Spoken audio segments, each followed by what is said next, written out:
And welcome to the Automobile, Episode 10 in John's Eclectic Photo Storytime Adventures.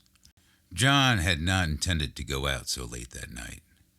The full moon had called to him, something about its clean, cold brilliance slicing through the clouds and silencing the usual chaos of city lights. He'd been restless at home, flipping through old photograph books, drinking a second cup of too late coffee. Eventually, the tug became too strong to ignore. He packed his camera bag, laced up his boots, and stepped into the night. He wandered along the old industrial district at the edge of town, where warehouses slouched behind chain-link fences and the sidewalks cracked like forgotten promises. The streets were mostly deserted, save for the occasional distant hum of traffic. Overhead, the moon cast a hard silver light, washing the world in a kind of haunted clarity. It was the kind of night that felt neither real nor dream, something in between. John liked that space. It was where his best photographs happened.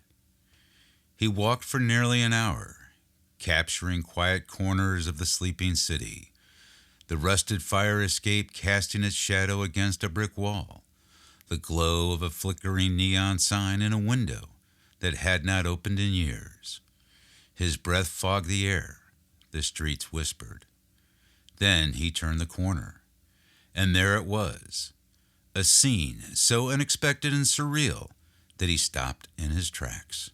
A photo production crew had taken over an empty lot just beyond a broken chain-link gate.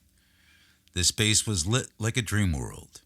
2 sleek automobiles, one black, one silver, sat angled like prize fighters in a ring of ghostly light. Around them, a team of technicians moved silently, adjusting tripods, waving long fiber optic wands, and communicating in hand signals. No one spoke above a whisper. But what held John transfixed was the light. They were painting the cars. Not with paint, but with light itself. Long exposures, slow motion strokes of LED and laser, bathing the cars in waves of color. Red like firelight, purple like bruised velvet, deep electric blue, acid green. Each wave of light transformed the vehicles into something otherworldly.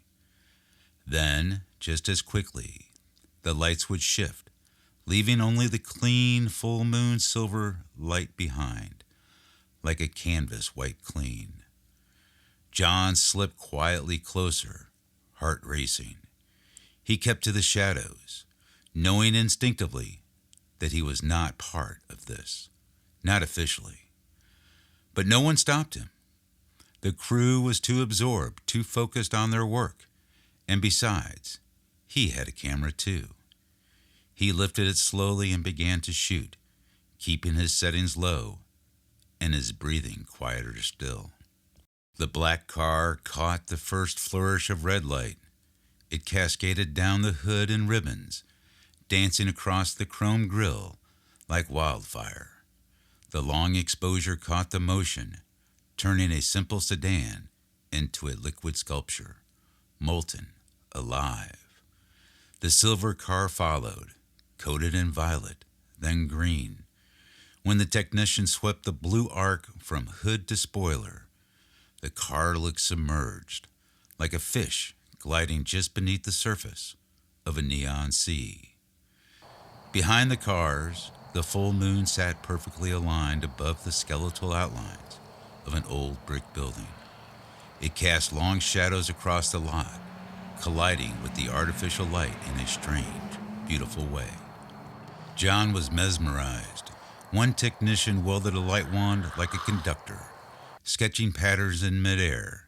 The colors bent to her rhythm. It wasn't just photography. It was a performance.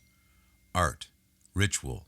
The cars, normally symbols of noise and motion, stood silent and reverent, receiving the ceremony of color. After nearly an hour, The production paused. The crew reviewed images on tablets, nodding and murmuring. The lights dimmed. John thought about leaving, but then the natural moonlight took over the scene once again. Softer now, brushing across the curves of the vehicles with a gentle, painterly touch.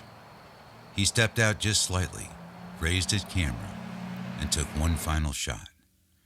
No LEDs, no strobes, just the pure silver light of the moon kissing the polished surface of steel.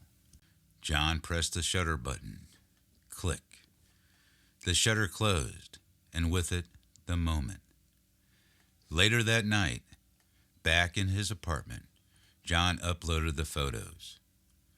They glowed on his screen, surreal and cinematic, like scenes from a dream he was not sure he truly witnessed. But there they were. The red fire swirl, the ocean blue shimmer, the ghost purple gleam, the forest green bloom, and at last, the moonlit hush. A palette of emotions rendered in motion and silence. He titled the series Spectra. The images went viral after he posted them quietly to his website. No names, no explanations, just the photos. People speculated about their origin. An ad campaign? A concept art piece? A hallucination? John never confirmed it. He liked that the moment remained a mystery. But sometimes, when the moon is full and the streets are quiet, he walks the same path, camera in hand, just in case the colors return. If you enjoyed this episode of The Automobile, please join us for the RV Road Trip, Episode 11, in John's Eclectic Photo Storytime Adventures. This series of photographs is the various pictures of the cars and the supporting camera and lens data to prove up that these are not AI-generated images. Thank you again for watching, again, The Automobile, Episode 10. We hope you enjoyed this episode of The Automobile. If you enjoyed the video, please consider subscribing and give it a like. Thank you.